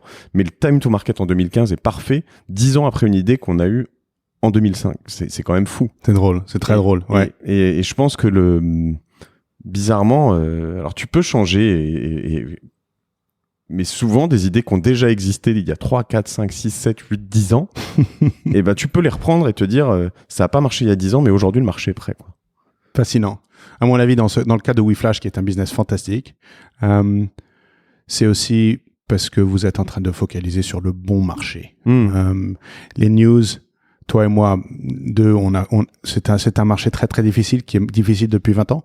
Ça ne veut pas dire qu'il n'y a pas une opportunité immense de temps en temps, mais je crois qu'on aurait pu faire, en repensant tout ça. Ça a bien marché pour moi, ça a bien marché pour toi. C'était des réussites, ces deux boîtes, dans leur monde. Mais on le referait de manière différente, et on le referait peut-être avec un marché différent, avec une technologie beaucoup, beaucoup plus légère. Non. C'est pour ça que l'avantage de l'entrepreneur, c'est que tu peux en faire plusieurs de ces choses. Et alors, il y a une autre chose qu'on a fait de nos deux côtés. Toi, tu t'es associé capitalistiquement, donc comme avec Corbis, donc comme actionnaire. Moi, je l'ai fait avec l'AFP. Et en ce qui me concerne, l'AFP n'a pas racheté Citizenside. Et finalement, dans cette optique, ça m'a coûté. Et je pense que, alors, je l'analyse comme une erreur quelque part. C'est-à-dire que le fait d'avoir fait rentrer l'AFP, alors, et ça, pour tous ceux qui entreprennent, qui nous écoutent ou qui veulent entreprendre, faut faire très attention quand on fait rentrer un industriel dans son capital, parce que finalement, les options dans un pacte d'actionnaires assez traditionnel, c'est de dire oui, il investit 1, 2, 3 millions d'euros dans ma boîte. C'est normal, comme tu disais, une option input, donc c'est normal que si jamais il a envie de racheter le reste, il soit prioritaire. Ça semble assez logique puisqu'il met de l'argent. Cela dit, quand moi j'ai eu un concurrent de l'AFP, assez gros américain, qui n'est pas Corbis, qui a commencé à s'intéresser à Citizenside et qu'ils ont fait ce qu'on appelle une due diligence. Donc ils ont commencé à regarder un peu ce qu'on avait sous le capot, comment ça marchait, et qu'ils ont vu notre pacte d'actionnaires et qu'ils nous ont rappelé en nous disant oui, mais en fait, moi je vais te proposer un prix, je vais bosser, je vais regarder tout ça, je vais passer 2 mois, 3 mois, 6 mois, je vais te faire un prix en disant je te rachète tant, mais derrière, l'AFP, à ce prix-là, est prioritaire, puisqu'il y a un droit de cession prioritaire, donc au prix que quelqu'un propose, mon actionnaire actuel est prioritaire. Et du coup, ils se sont retirés, avant même de continuer et de finir la due diligence, alors qu'il y avait un intérêt. Je dis pas qu'ils auraient acheté la boîte, mais ils se sont retirés. Donc du coup, en fait, tu limites le champ des possibles en donnant à quelqu'un qui est industriel un intérêt, parce que tous ses concurrents ne veulent plus, en fait, s'intéresser à toi parce qu'ils se disent qu'ils vont faire son boulot dans la due diligence. Je sais pas si je suis clair. Totalement. C'est absolument vrai. Et maintenant, je suis investisseur, comme toi. Et on regarde ce genre de situation de manière très, très, très près. Dans le cas de Demotix, moi, je savais déjà que je vendais ma boîte à Corbis quand je les ai laissés s'investir. Mais ça n'a toujours pas été de la tarte. C'est-à-dire que on avait une série de promesses de leur part et de milestones de la nôtre, des promesses que eux n'ont pas vraiment tenues. Et donc, il y a eu toute une série de bagarres après, parce que sachant très bien que eux avaient ce droit de call option, ce droit d'achat, moi, la raison pour laquelle on s'est finalement battu et Corbis m'a racheté plus tôt que prévu, c'était que comme eux maniaient très très mal les ventes aux États-Unis. Je le dis maintenant, mais il y a très longtemps. Mais eux ne faisaient vraiment pas d'efforts pour nous vendre aux États-Unis. Donc, avec nos 2 employés de vente ou 3 employés de vente en Europe, on faisait 2 fois ou 3 fois plus que eux faisaient aux États-Unis. Donc, j'étais furieux. Je me suis dit, il y a de la politique à l'intérieur. Eux veulent m'acheter, mais me veulent m'acheter dans 2 ans ou 3 ans sans ayant vraiment accéléré les ventes. Comme ça, ils auront besoin de me payer moins, etc. Donc, à certains moments, je pique une crise et je leur dis, laissez-moi me racheter moi. Parce que vous êtes en train de détruire ma valeur aux autres concurrents. Donc, on est exactement dans le même contexte. Et c'est à ce moment-là que eux disent non, on vous achète. Oui, c'est ça. Donc c'est ce qui s'est passé, mais c'était une bagarre. C'est en tout cas, voilà, je pense que ce qu'on peut tirer et ce qu'on doit, parce que c'est aussi l'objectif ici, mais dire à tout le monde, c'est que quand on laisse un industriel rentrer, faut soit avoir une vue assez claire sur le fait qu'il va te racheter et que il faut pas trop dépendre de lui, parce qu'en fait, un gros industriel, un gros groupe, vis-à-vis d'une start-up, il respectera pas ses engagements. Ça doit arriver de temps en temps, mais généralement, sa priorité, c'est son gros business. Toi, t'es une toute petite microscopique start-up et que, en fait, les engagements qu'il peut avoir vis-à-vis de toi, dans l'absolu, enfin, tu t'es vraiment très peu sûr qu'il les respecte. Donc, ça va te mettre des bâtons dans les roues. Et par ailleurs, idéalement, il faut lui faire, et je pense que c'est même plus qu'idéalement, il faut absolument lui faire accepter que il n'a pas d'option d'achat prioritaire, parce que en fait, à la fin, il te rachète à un prix de marché, et c'est son intérêt. Plus il va te racheter cher, plus les actions, s'il a acheté 30, 40, 50% qu'il a acheté à un certain moment, auront pris de la valeur. Et donc, en effet, il aura toujours fait une bonne affaire, puisque s'il achète une boîte dans laquelle il est rentré, elle valait 10 millions, et à la fin, il l'achète 200, et ben, il aura pris peut-être 40% à 10 millions, et les 60% à 200. Mais il aura toujours fait une très bonne affaire sur ces 40%. Et c'est son intérêt à un moment. L'intérêt de se dire, je suis rentré à 10 millions et je vais acheter le reste à 2, et ben, il aura perdu sur les 40% qu'il aura acheté à 10 millions. C'est vrai, mais toi et moi et tous nos amis ensemble ne réussiront jamais à expliquer tout ça à un corporate. J'y crois. D'accord. Donc là, tu sais, Demotic, c'est j'ai envie de dire, c'est ta première vraie entreprise. Enfin, t'as le Beirut Review of Books, qui est une entreprise intellectuelle aussi, qui a pas un gros objectif business. T'as plusieurs tentatives, donc où finalement tu vas jusqu'au business plan, tu vas rencontrer des gens, tu serres des paluches, mais il y a rien qui rentre dans le concret. Ta première boîte, t'arrives à faire quand même quelque chose d'assez fort, qui marche bien, qui est revendu, et là t'as changé complètement en tout cas, t'es rentré dans le business, full business. Ouais. Le reste encore là. Je veux dire je sais pas, les langues, l'anthropologie de la religion. Absolument. Ouais. Absolument. Merci pour la question. Donc oui, après, je vends Demotic, je commence à faire des tout petits investissements moi, mais surtout en tant que advisor, investor dans des startups médias en Angleterre. Et puis là, je suis maintenant dans un VC, dans un fonds d'investissement qui s'investit vraiment dans les startups médias et de technologie média qui s'appelle North Base Media. Que tu as cofondé, hein? Que je n'ai pas cofondé, que j'ai joint, mais vraiment tout au début. Donc, il y a 2 fondateurs. Un était l'éditeur en chef du Wall Street Journal et du Washington Post, un type absolument fascinant et fantastique qui s'appelle Marcus Brauchley. Et l'autre est quelqu'un de tout aussi fascinant, même avec une carrière incroyable, qui lui fonde dans les années 90 la station radio qui se bat contre Milosevic pendant la guerre en Yougoslavie. Ok. La seule radio indépendante, la seule source de nouvelles vraiment correct pendant cette période-là, et qui lui après fonde un autre fonds qui investit dans les médias pendant 20 ans. Donc ça, lui, il s'appelle Sasha Vucinic, un type phénoménal. Donc eux, ce sont les deux fondateurs. Le troisième partenaire s'appelle Stuart Carl et lui était le Chief Operating Officer de Reuters, un type brillantissime avocat que j'adore. Et puis moi, je rentre comme quatrième partenaire. Mais j'apporte bien sûr expérience startup et sur toute une série de médias différentes. Donc on est 4. Et là, on investit dans tout ce qui est médias, Series A et Seed et Series A. Donc voilà ce que je fais maintenant comme ça, c'est si tu veux, c'est ma femme. Mm-hmm. Et puis après, pour répondre à ta question, si d'autres choses continuent à jouer, j'ai une maîtresse, comme bon français. Et là, je suis en train de monter un autre projet, si tu veux, plus mental, mais démotique, comme Citizen Sight. C'était un projet politique tout autant que business. Et là, je montre un truc que j'appelle pour le moment Parli, Parli.co. Et ce que je veux être une sorte d'atlas d'idées. Je veux créer une sorte de Wikipédia des opinions.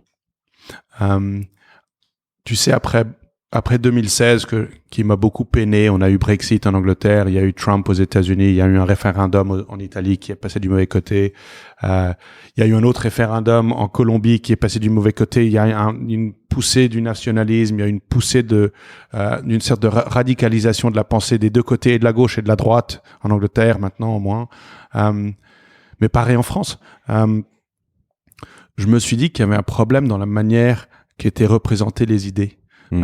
Pour Brexit, on a eu quand même 3 mois d'un bus qui disait qu'on allait redonner 350 millions de pounds au service de santé ici, qui était un mensonge monstrueux, un immense mensonge qui était peint sur un fucking bus, comme on dit.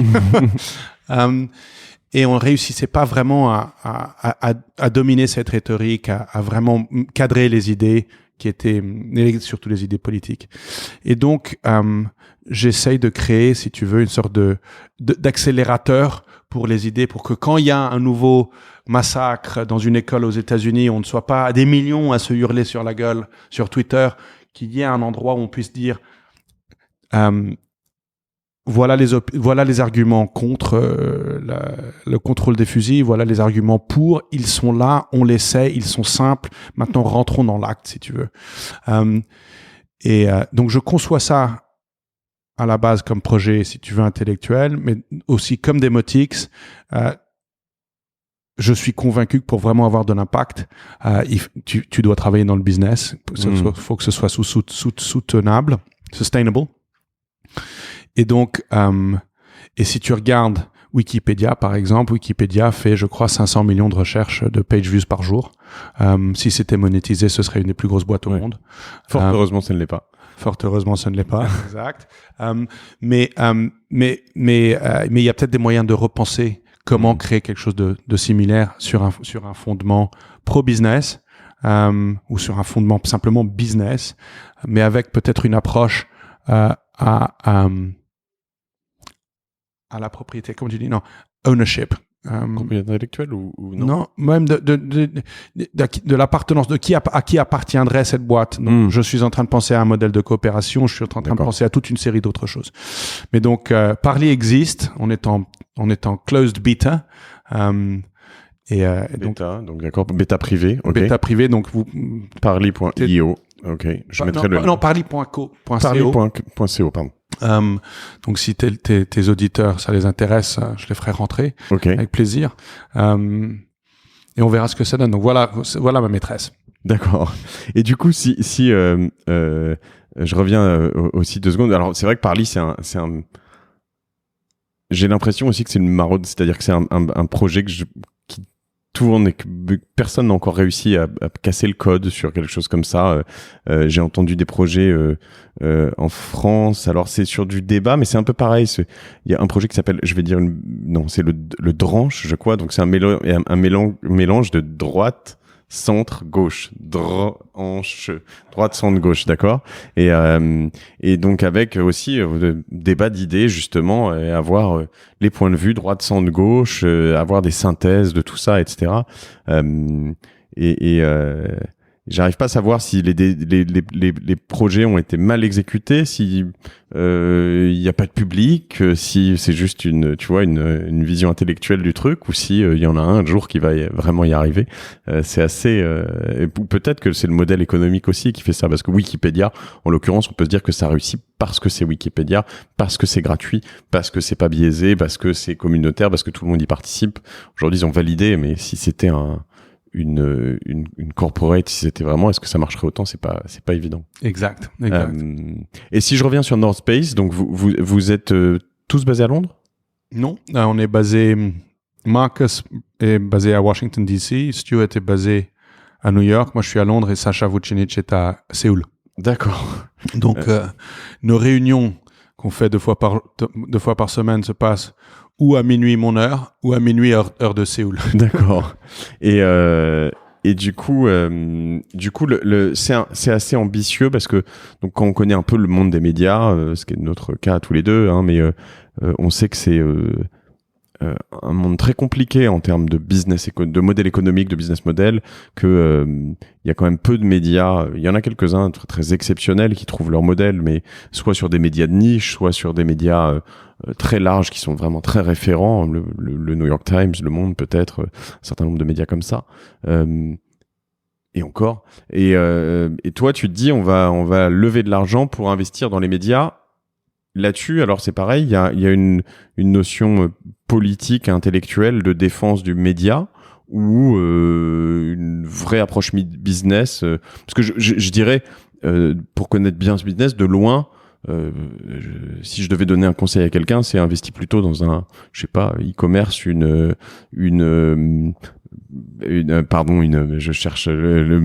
techno, voilà, plutôt qu'un média en soi. Exact. Et je suis désolé, je fais pas ta pub en disant ça, mais peut-être tu vas me répondre. Tu es viré.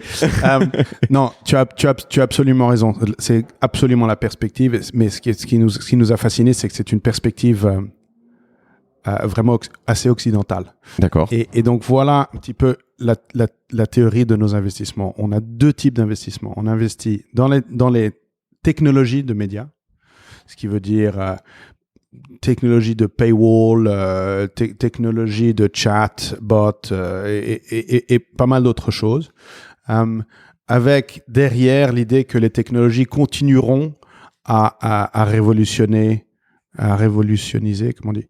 Révolutionner, oui. Révolutionner l'expérience, la consommation des médias. Et donc auront des grandes opportunités. Et c'est le cas. Donc on a vu beaucoup de succès dans nos investissements technologiques. Et ça représente 50% de nos investissements. D'accord. L'autre 50%, c'est vraiment dans les médias. Et pour répondre à ta question, c'est absolument vrai que à l'Ouest, en Europe, aux États-Unis, on est en train de voir une décroissance des médias. C'est-à-dire que le marché lui-même est en train de devenir plus petit. L'entrée de Google et de Facebook, qui se disent pas médias, qui se disent plateformes, prenons-le à leur parole, qui maintenant se mangent 85% des nouveaux dollars de pub digitaux, mais surtout le fait que la distribution elle-même coûte tellement moins, les marges deviennent plus petites, et il y a tellement d'autres endroits pour mettre de la pub. Si ton modèle c'est de la pub, tu peux les mettre sur un app, une application financière, comme sur une application qui te dit quel bus prendre, etc. Tu n'as plus besoin d'un journal. Ouais. Donc, dans ce contexte-là, le média, compris à l'ancienne, diminue. Ce qu'on fait, nous, c'est qu'on investit dans des marchés émergents. On n'investit que dans des marchés émergents. Et là, on investit Mexique, Moyen-Orient, l'Inde, bien sûr, et puis l'Asie de Southeast Asia, l'Asie du Sud-Est, Indonésie, Philippines, Taïwan, etc. Et là, ce qu'on a vu, c'est un phénomène qu'on a vu à la base en Chine. Donc, il y a 20 ans en Chine ou 15 ans en Chine, tout le monde se disait « Ouais, c'est un grand marché, ouais, ça doit faire quelque chose, mais il n'y aura pas vraiment... mais ça va prendre longtemps et aucun média ne pourra vraiment dominer puisqu'en plus il y a de la censure, etc. » Et donc, mon partenaire, Marcus Broccoli, était bureau chief pour la Wall Street Journal à Shanghai et puis après à Tokyo et aux autres endroits. Il y avait beaucoup d'amis en Chine qui ont commencé des petits business de médias où ils faisaient 2, 3, 4 millions de dollars de revenus. Et puis soudain, quelqu'un a mis en marche l'Internet et surtout a mis en marche la smartphone. Et ils sont passés de 3 millions à 30 millions et à 300 millions. D'accord. Parce que ce qu'on voit dans nos marchés, ce qui définit nos marchés, ce sont les caractéristiques suivantes. Grosse population jeune, grosse pénétration, mais pénétration croissante du smartphone et de l'Internet, et une économie qui va plus ou moins dans la bonne direction. Et donc, la théorie là, c'est que quand cette grosse population de jeunes arrive online, ils n'ont absolument aucune loyauté aux vieux médias. Et il est possible, dans très très très peu de temps, de créer un média qui soit vraiment authentiquement générationnel. Et si ça, tu arrives à le faire, tu crées une augmentation de valeur absolument phénoménale. On l'a vu, on commence à le voir au début au Mexique, qui est un marché pareil. Ils sont 150 millions de personnes là-bas. Il n'y a pas de business indépendant qui gagne vraiment de l'argent, mais avec cette croissance d'infrastructures électroniques, d'infrastructures de banque, d'infrastructures d'internet, de smartphone penetration, cette croissance, elle va exploser.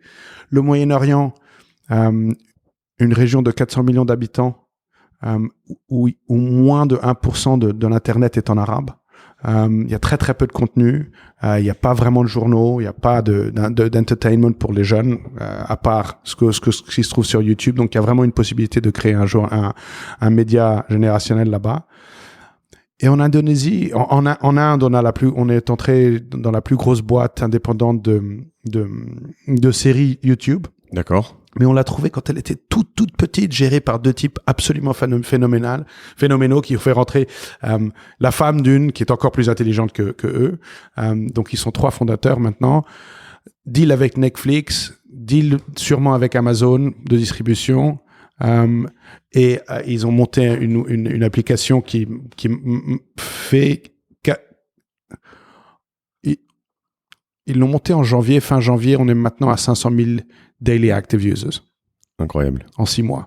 Donc, quand ça part, ça part. Indonésie, pareil. Et c'est tout petit en plus pour eux. Je veux dire, là, du coup, quand tu montes si vite à 500 000, tu peux te dire derrière, il va vite y avoir 5 millions, quoi. Enfin... Exact. Et voilà l'idée. Et en fait, on veut faire 5 millions l'année prochaine. Donc, cette année. Donc, tu peux grandir. Quand tu as des très gros marchés et des marchés qui changent très vite, tu peux créer énormément de valeur. Et donc, notre approche est entièrement et uniquement financière. On investit d'ailleurs très, très peu dans ce qui est news. On investit dans des médias de toutes sortes. Et en fait, bizarrement, en faisant le bilan de nos investissements sur les 2-3 dernières années, on s'est rendu compte qu'au niveau technologie, dans nos secteurs d'investissement technologique, on fait bien mieux que la moyenne de Cambridge Associates, qui est le benchmark pour tout ce qui est venture capital. On fait quelques bons petits pourcentages de plus que la moyenne. Mais quand on regarde les médias, c'est vraiment stratosphérique la différence qu'on fait.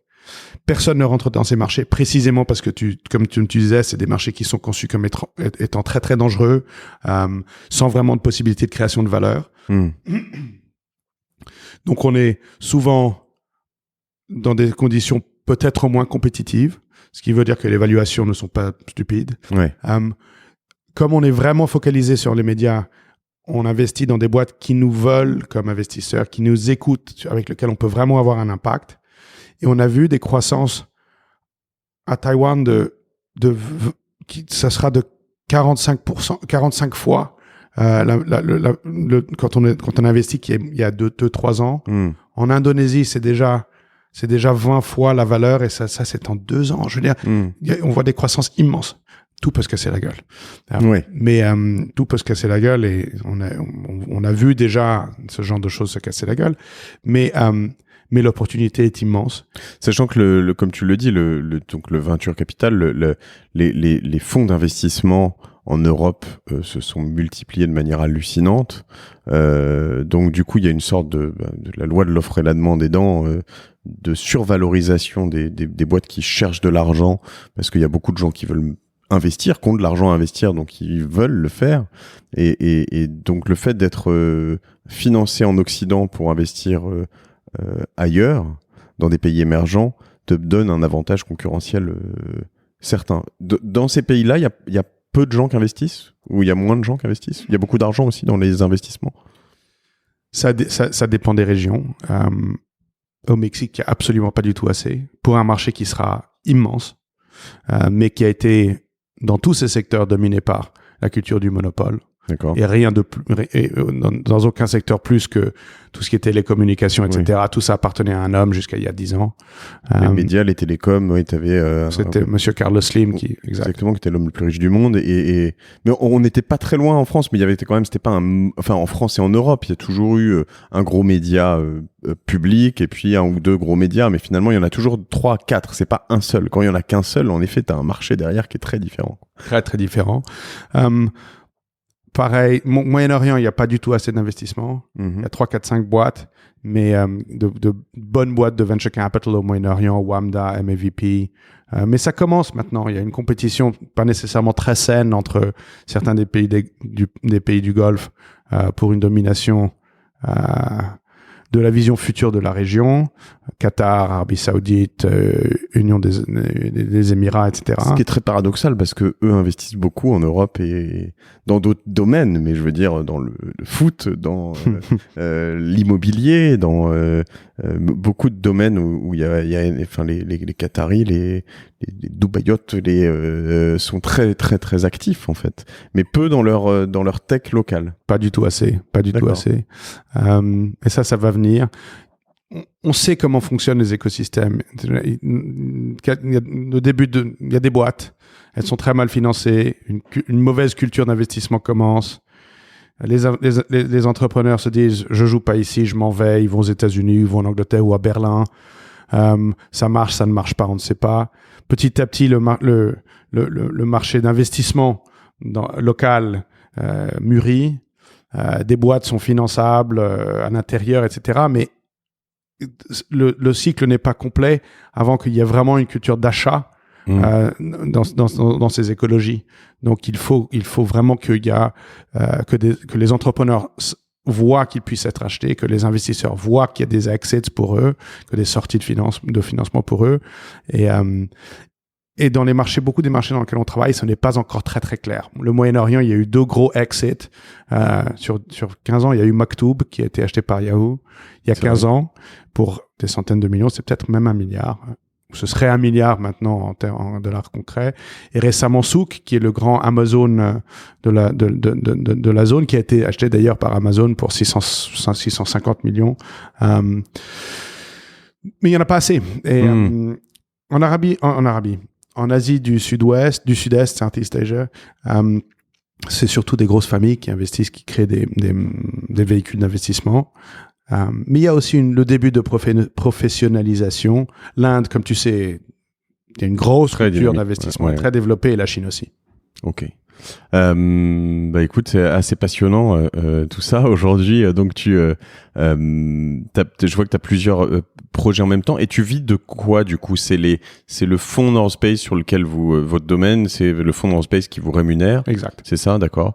Et le reste, tes investissements que tu suis, tu sors. T'as fait des investissements très heureux déjà ou pas? J'ai sorti, je veux dire au moins. Est-ce que je suis sorti? Oui, j'ai fait un investissement. Enfin, le meilleur jusqu'à présent, c'était dans une boîte où j'étais furieux de sortir parce que Kleiner Perkins, moi j'avais investi comme angel dans une boîte d'un très vieil ami à moi à Silicon Valley, la boîte s'appelait Ouya.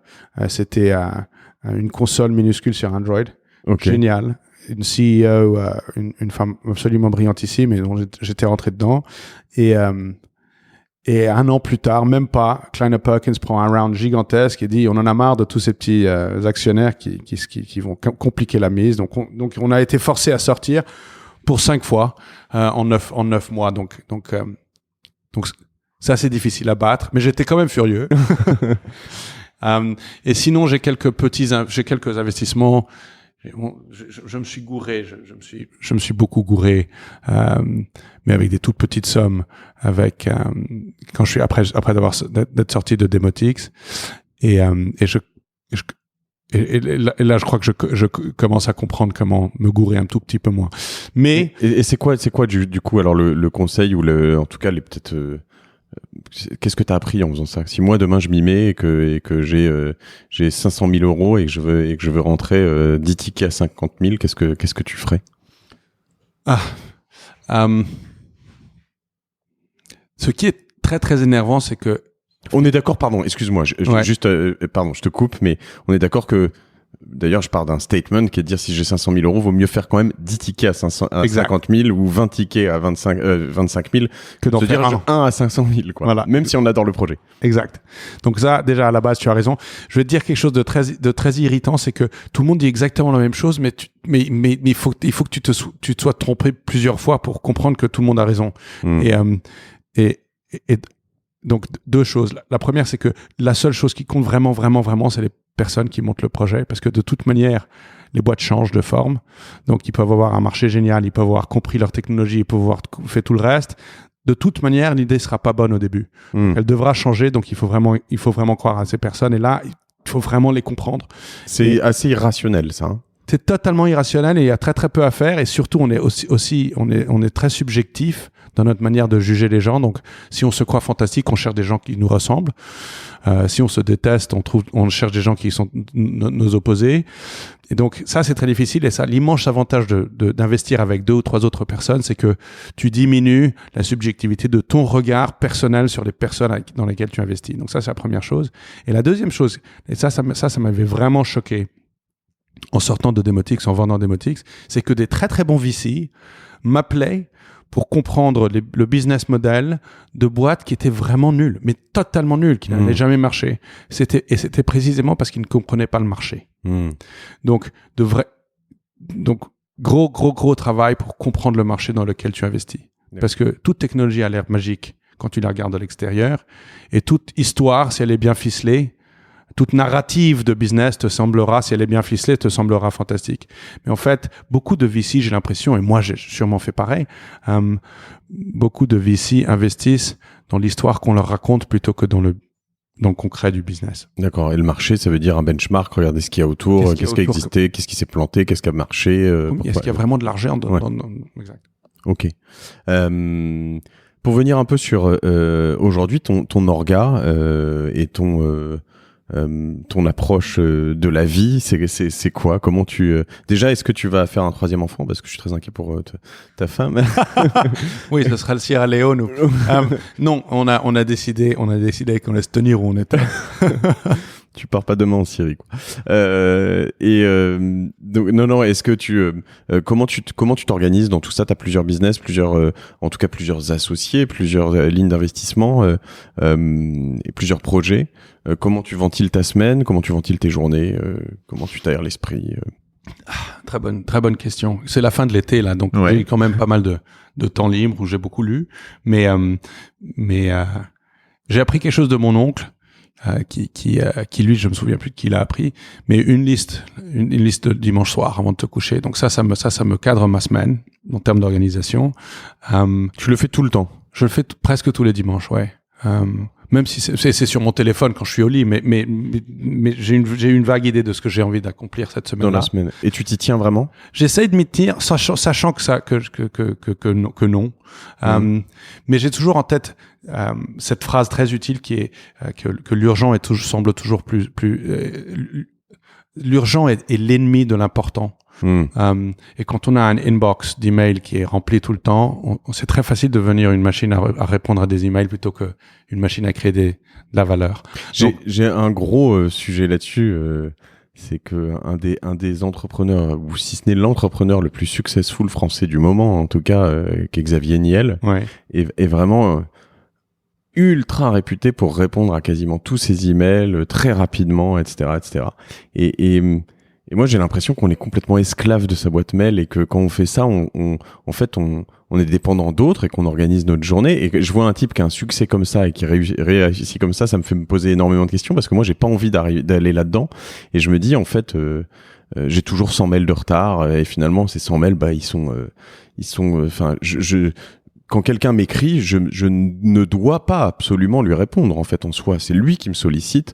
Idéalement, j'essaye d'être poli et de répondre et potentiellement mais il y a quand même une forme surtout sur un type comme ça, lui, il reçoit des centaines, des milliers de mails. Et, enfin, tu vois, je trouve ça très... je sais pas quelle est ton approche là-dessus. C'est vrai que tu me réponds quand je t'écris, mais et vice versa. Mais ouais, c'est bizarre.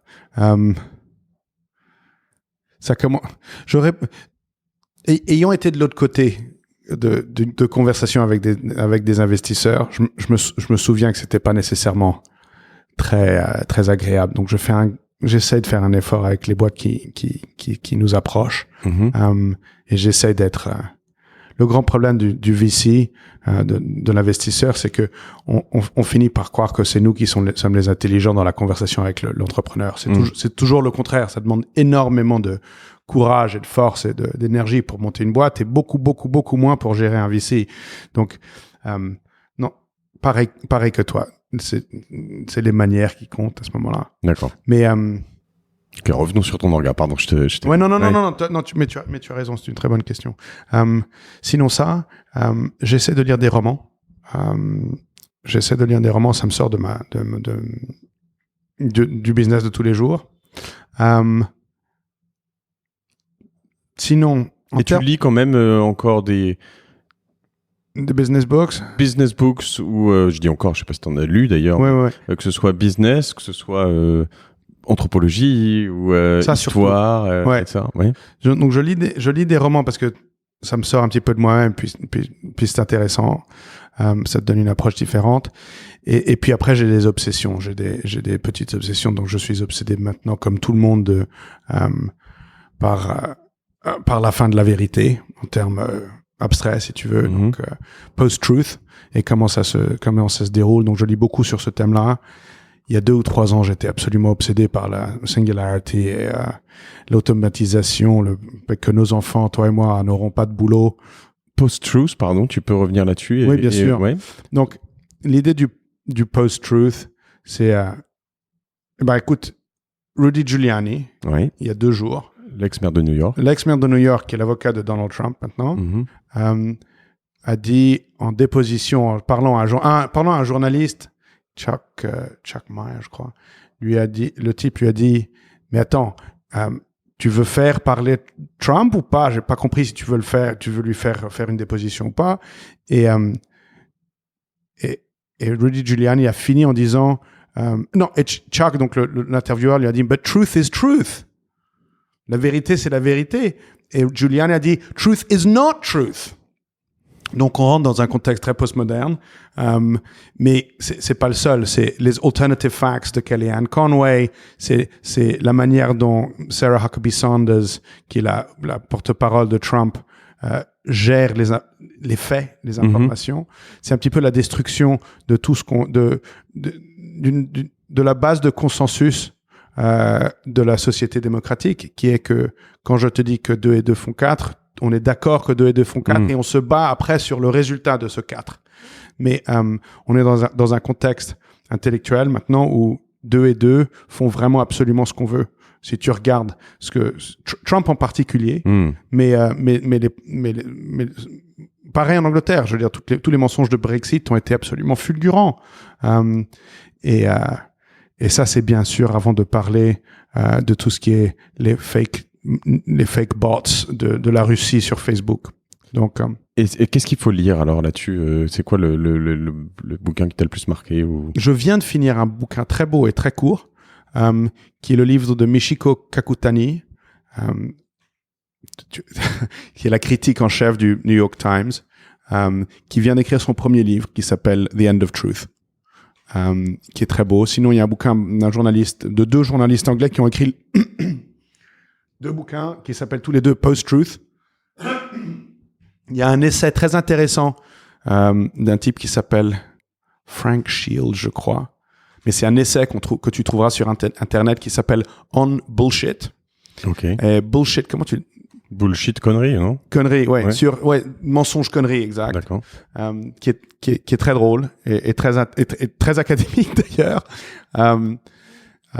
Mais ils parlent tous sur le même thème. Ok. Et tu lis quand, tout ça? Je lis en voyage. Je lis le soir et dans des livres en papier que je me trimballe partout. Et sinon, récemment, j'ai beaucoup lu en vacances. Écoute, je suis passé au Kindle, moi, et je le regrette pas, mais je trouve ça assez pratique. Il y a quelques temps. D'accord. Et sport, t'as l'air hyper fit, Tori. Alors, comment tu gardes un corps de rêve comme ça? Liposuction. Je fais presque jamais de sport, malheureusement. Je devrais en faire. Je joue un peu au tennis. Mon fils me dit que je deviens mou, donc il me fait faire des pompes. C'est vrai. Donc, je fais des pompes avec mon fils et je joue de temps en temps au tennis. Sinon, je bois beaucoup trop. J'adore le vin. D'accord. J'aime beaucoup manger. Non, j'ai d'avantages génétiques. Qu'est-ce que tu veux? Ce sera pas juste, mais tout ça s'écroulera dans très très peu, à mon avis. D'accord. Et c'est quoi tes secrets d'orga sur techno, outils, sur ton smartphone, sur ton ordi? Il y a des petites choses, J'étais en train d'y penser avant que tu me poses la question, et très très très peu. En boîte, j'ai poussé tous mes partenaires sur Trello, qui marche très très bien. Donc on fait tout sur Trello, et ce que j'ai compris, c'est que vaut mieux infiniment trouver un système qui marche pour tout le monde plutôt que d'être sur plusieurs. Sinon non, je suis assez vanille, si tu veux. Trello, Slack pour plusieurs de mes business. Slack aussi, oui. Ok. Exact. Et sinon j'utilise le app du iOS pour mon mail. J'ai pas de grande idée là-dessus. Je pense la seule application de méditation, si tu veux, que j'utilise, ça s'appelle WeCroak. Ok. Et ça m'envoie 5 fois par jour une petite ça me rappelle que je vais mourir. C'est pas mal. Écoute, tu vois, ce podcast en l'occurrence souvent, et j'ai un partenaire et la méditation, quelque chose qui revient, qui s'appelle Petit Bambou. Donc je suis très fier d'avoir d'ailleurs ce partenariat.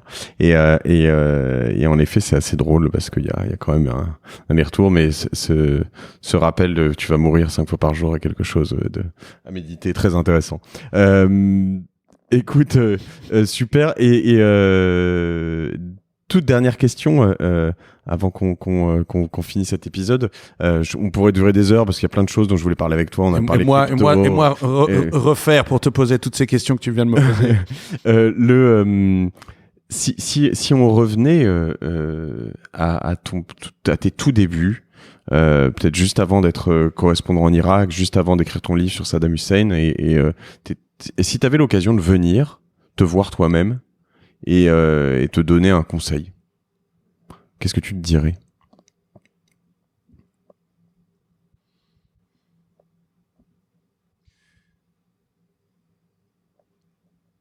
L'impétuosité c'est la chose qui m'a toujours géré. Mais je crois que je me dirais maintenant, regarde, essaie de mieux comprendre ce que seraient les fins de tes impétuosités, si tu veux. Un tout petit peu plus de calcul. Je serais peut-être pas allé en Irak. Je me serais calmé sur telle chose. Je crois que ça. J'ai beaucoup manqué de précision. J'en manque toujours. Je me serais focalisé un petit peu plus dessus. Non, mais sinon, je crois que j'ai eu énormément de chance et j'ai eu le support de parents quand j'étais très jeune et de femmes quand j'étais moins jeune qui m'ont d'ailleurs laissé faire toutes les conneries que j'ai voulu faire. Comme c'était pas vraiment des conneries, c'était des choses risquées, mais pas des conneries. Je crois pas que je le referai.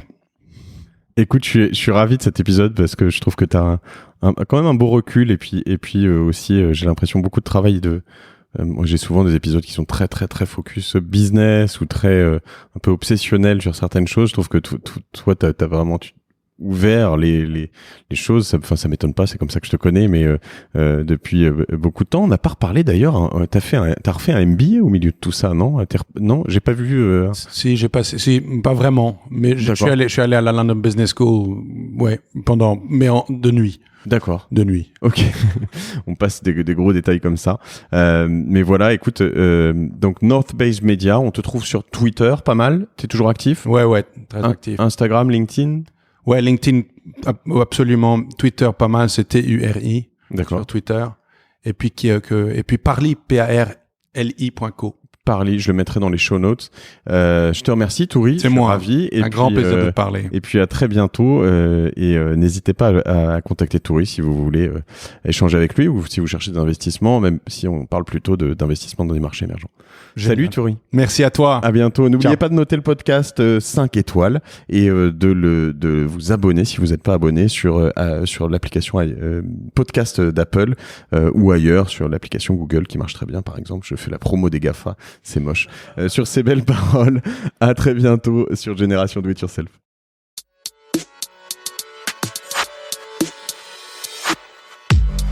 Bravo, vous avez écouté cet épisode de Génération Do It Yourself jusqu'au bout. Merci de le partager à 2 personnes autour de vous, d'inscrire de force vos amis au podcast sur leur smartphone et de mettre une note 5 étoiles avec un gentil commentaire. Ça m'aide énormément pour ressortir dans les classements. Aussi, si vous me laissez votre email sur gdiy.fr, je vous enverrai l'épisode de la semaine ainsi que 2-3 bons plans. Pour finir, n'oubliez pas que si vous avez des besoins en accompagnement digital, toute l'équipe de Cosa Vostra va vous bichonner comme il se doit si vous nous écrivez sur contact@cosavostra.com. Je suis Mathieu Stéphanie et je vous embrasse.